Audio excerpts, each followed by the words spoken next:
আমাদের চুয়াডাঙ্গার জীবননগরের এক ভাই আপনারা শুনেছেন, আগেই বিএনপির হামলায় শাহাদাত বরণ করেছেন। আজকে যে ভাই মুমূর্ষু অবস্থায় ছিলেন, সেই দিনই আমিরে জামাত দেখতে গিয়েছিলেন আমাদেরকে নিয়ে। ডাক্তার তখনই বলেছিল তিনি জীবন মৃত্যুর সন্ধিক্ষণে আছেন। আজকে 12টায় তার দরবারে তিনি তাকে নিয়ে গেছেন, শহীদ হয়েছেন। আমরা এমন একটা দেশে বাস করি, এটা বলতে আমার লজ্জা হয়। যেদিন আপনি ফ্যামিলি কার্ড উদ্বোধন করলেন, সেদিন আপনার লোকদের দ্বারা একটি ফ্যামিলিকে তছনছ করে দিয়ে আপনি ধ্বংস করে দিলেন। এরকম লক্ষ ফ্যামিলি কার্ড বিতরণ করে একটা বাংলাদেশের চেহারা পরিবর্তন করা যায় না। এগুলোর দিকে আমাদের নজর দিতে হবে যারা আল্লাহকে ভয় করেন। আজকে যে ভাই মুমূর্ষু অবস্থায় ছিলেন, সেই দিনই আমিরে জামাত দেখতে গিয়েছিলেন আমাদেরকে নিয়ে। ডাক্তার তখনই বলেছিল তিনি জীবন মৃত্যুর সন্ধিক্ষণে আছেন। আমরা তার কফিনের পাশে দাঁড়িয়ে তার সহধর্মিনীকে নিয়ে আল্লাহর দরবারে হাত তুলেছিলাম, চোখের পানি ফেলেছিলাম। আল্লাহকে বলেছিলাম, আল্লাহ, এক ভাইকে আপনি নিয়ে গেলেন, আর একটা ভাই মুমূর্ষু অবস্থায় আছে। চিকিৎসকের দৃষ্টিতে তেমন ইতিবাচক কিছু নেই, শুধু আপনিই কেবল চাইলে পারেন। তাকে তার পরিবারের কাছে, তার দুটো সন্তান, 8 বছর আর 4 বা 3 বছরের দুটো সন্তান তার আছে, তার বৃদ্ধা মা আছে। আল্লাহ তাকে চাইলে আপনি ফিরিয়ে দিতে পারেন। আল্লাহ সুবহানাহু ওয়া তাআলার পরীক্ষা, তাকে আল্লাহ তাআলা আজকে 12টায় তার দরবারে তিনি তাকে নিয়ে গেছেন, শহীদ হয়েছেন। তার জানাজা ছিল, মাওলানা আব্দুল হালিম ভাই এসেছেন, তিনি ইমামতি করেছেন। ভাইয়েরা, আমরা এমন একটা দেশে বাস করি, এটা বলতে আমার লজ্জা হয়। যখন আমরা ফ্যামিলি কার্ড বিতরণ করছি, তখন আমরাই সেই লোকেরা তার দলের লোকদের দ্বারা ফ্যামিলিগুলোকে নিঃস্ব, ভেঙে চুরে খান খান করে দেওয়ার ব্যবস্থাও তারাই করে দিচ্ছেন। এটা দুর্ভাগ্যজনক।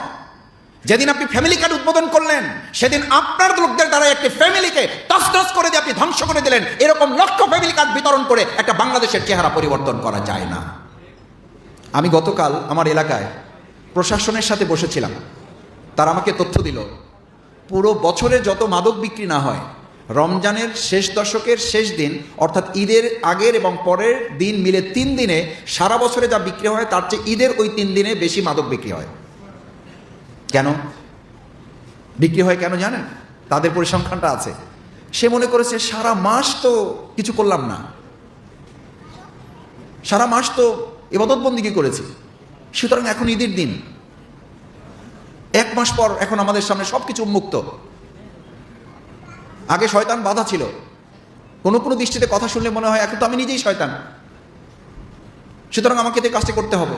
বিশ্ববিদ্যালয়ে আমি এটা খেয়াল করেছি, রোজা রেখেছে, সব কিছু থেকে মুক্ত, সিগারেট পকেটে নিয়ে বসে আছে। কি বলছে? ভাই শুধু আজানটা দিব, পানি খাবো, সাথে সাথে এটা যদি না খেতে পারি তাহলে তো মাথা ঠিক থাকবে না। এই রোজা আমাদের জীবনকে কি মুক্তি দিবে? এই রোজা আমাদের জীবনকে কি উপলব্ধি তৈরি করছে? অথচ প্রিয় নবী মুহাম্মদ রাসূলুল্লাহ সাল্লাল্লাহু আলাইহি ওয়াসাল্লাম এই রমাদানের মাধ্যমে তিনি উল্লেখ করিয়েছেন যে তাকওয়া অর্জনটা হচ্ছে এতটুকু যে তুমি একটা নেতিবাচক পরিস্থিতিতে থাকবে, একটা প্রতিকূল পরিস্থিতি অতিক্রম করবে, কাঁটাযুক্ত রাস্তা থাকবে। হযরত ওমর ফারুক রাদিয়াল্লাহু তাআলা তাকওয়া বলতে বুঝিয়েছেন এটা নয়, সব ঠিকঠাক থাকবে। আমরাও কেউ কেউ মাঝে মধ্যে বলে থাকি, ভাই এটা কেন হলো? মাসুদ ভাই বুঝবেন না, একটা পরিস্থিতির শিকার। এটা কেন হয়েছে? পরিবেশের কারণে হয়েছে। এটা কেন করেছেন? না করলে চলতো না। বুঝবেন না, আপনারা সব এগুলো বুঝবেন না, আপনারা সব পরিস্থিতি সম্পর্কে আপনাদের ধারণা নাই। ভাই আমাদের জায়গায় আসেন, বুঝবেন। এই আমাদের জায়গায় আসেন, বুঝবেন। এখান থেকে বেঁচে থাকার নামই হচ্ছে তাকওয়া।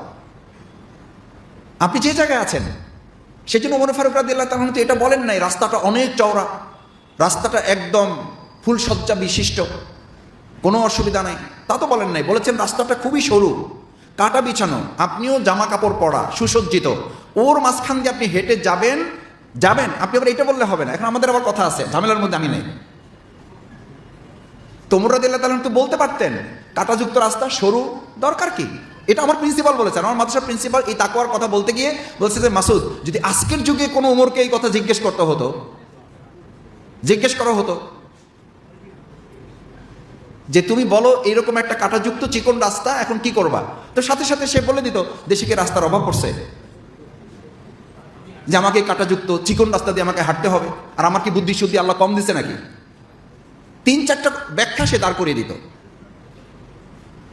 কিন্তু ওমর রাদিয়াল্লাহু তাআলা বুঝাতে চেয়েছেন যে এই চিকন রাস্তা, কাঁটাযুক্ত, সুসজ্জিত, আপনি সাদা কাপড়, আমরা অনেকে বলি শুধু দোষটা আমারই দেখলেন। হ্যাঁ, আপনাকেই দেখা হবে, আপনি সাদা জামার কাপড় পরা, আপনি ভালো মানুষ, সমাজে আপনাকেই দোষারোপ করা হবে। তাকওয়া সেটাকে বলা হয়েছে যেটা গুনাহ নয় কিন্তু গুনার দিকে আপনাকে ধাবিত করে, ওটা থেকে বেঁচে থাকার নামই হচ্ছে তাকওয়া।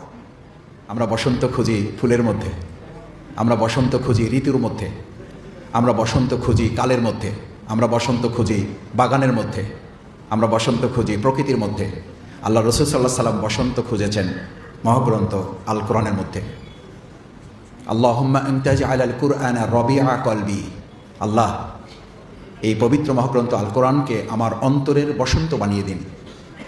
এই বসন্ত যে রমাদান সওয়াবের বসন্ত যে কালকে বলা হয়েছে, সেই বসন্তেরও শেষ দশক হচ্ছে আল্লাহ তাআলার কাছে অধিকতর পছন্দের প্রিয়নবী মুহাম্মদুর রাসূলুল্লাহ সাল্লাল্লাহু আলাইহি ওয়াসাল্লাম এই 10 দিনকে আলাদাভাবে তার পরিবার পরিজন, তার যারা সঙ্গী সাথী ছিলেন, সাহাবা ইজমাম ছিলেন, তাদেরকে কোমরে কাপড় বেঁধে আমল করার জন্য নেমে যেতে বলতেন।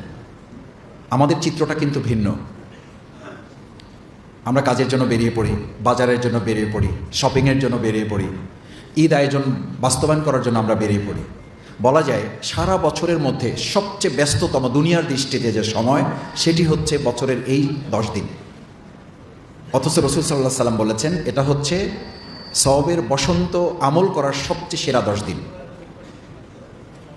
সম্মানিত রোজাদার ভাই বোনেরা, প্রিয়নবী মুহাম্মদুর রাসূলুল্লাহ সাল্লাল্লাহু আলাইহি ওয়াসাল্লাম এই 10 দিনে কদর খুঁজতে বলেছেন। কদর মানুষকে সম্মানিত করে, জাতিকে, দেশকে, সমাজকে, পরিবারকে, রাষ্ট্রকে সম্মানিত করে। ইন্না আনসালনাহু ফি লাইলাতিল কদর ওয়া মা আদরাকা মা লাইলাতুল কদর লাইলাতুল কদরি খায়রুম মিন আলফি শাহর। সহস্র মাসের চেয়ে উত্তম।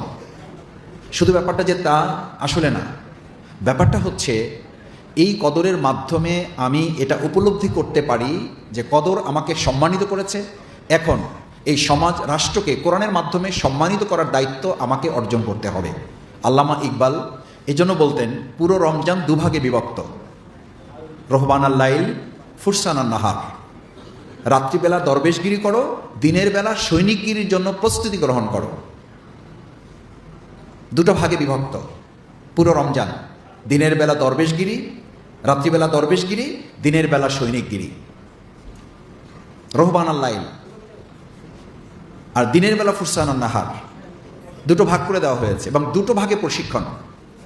প্রশিক্ষণটা হচ্ছে এরকম, আমরা তো প্রশিক্ষণ সম্পর্কে জানি, প্রশিক্ষণ যত কঠিন হবে যুদ্ধটা তত সহজ হবে। এবং সেই যুদ্ধের জন্য রাসূল সাল্লাল্লাহু আলাইহি ওয়াসাল্লাম এই রমাদানকে বলেছেন আস-সাওমু জুন্নাতুন।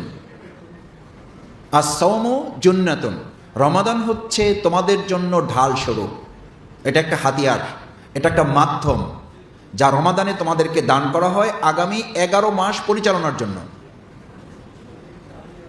অথচ আমাদের জীবন পর্যালোচনা করলে আমরা এবং সাধারণ মানুষ যদি আমরা উপলব্ধি করি, আমরা লক্ষ্য করি যে এই 1 মাসে এমন সওয়াব আমরা অর্জন করি, বাকি 11 মাস আর কিছু না করলে চলবে, এরকম একটা মনোভাব আমাদের মধ্যে তৈরি হয়। আমরা পবিত্র মাহে রমাদানের এই শেষ দশকে সকলের কাছে পরস্পর আমরা দোয়া চাই। যারা ইতিকাফে বসবেন, যারা উমরাতে গিয়েছেন, যাচ্ছেন, যাবেন, আমরা পরস্পরের জন্য দোয়া করব যেন আল্লাহ তাআলা তাকওয়া ভিত্তিক একটা জীবন, সমাজ, পরিবার, রাষ্ট্র বিনির্মাণে এই রমজান যেন আমাদেরকে প্রশিক্ষণ নিতে সাহায্য করে এবং সেই আলোকে বাকি 11 মাস পরিচালনায় যেন আল্লাহ তাআলা আমাদেরকে তৌফিক দান করেন। সম্মানিত রোজাদার ভাই বোনেরা, শেষ কথা, আমাদের চুয়াডাঙ্গার জীবননগরের এক ভাই, আপনারা শুনেছেন, আগেই বিএনপির হামলায় শাহাদাত বরণ করেছেন। আজকে যে ভাই মুমূর্ষু অবস্থায় ছিলেন, সেই দিনই আমিরে জামাত দেখতে গিয়েছিলেন আমাদেরকে নিয়ে। ডাক্তার তখনই বলেছিল তিনি জীবন মৃত্যুর সন্ধিক্ষণে আছেন। আমরা তার কফিনের পাশে দাঁড়িয়ে তার সহধর্মিনীকে নিয়ে আল্লাহর দরবারে হাত তুলেছিলাম, চোখের পানি ফেলেছিলাম, আল্লাহকে বলেছিলাম, আল্লাহ, এক ভাইকে আপনি নিয়ে গেলেন, আর একটা ভাই মুমূর্ষু অবস্থায় আছে,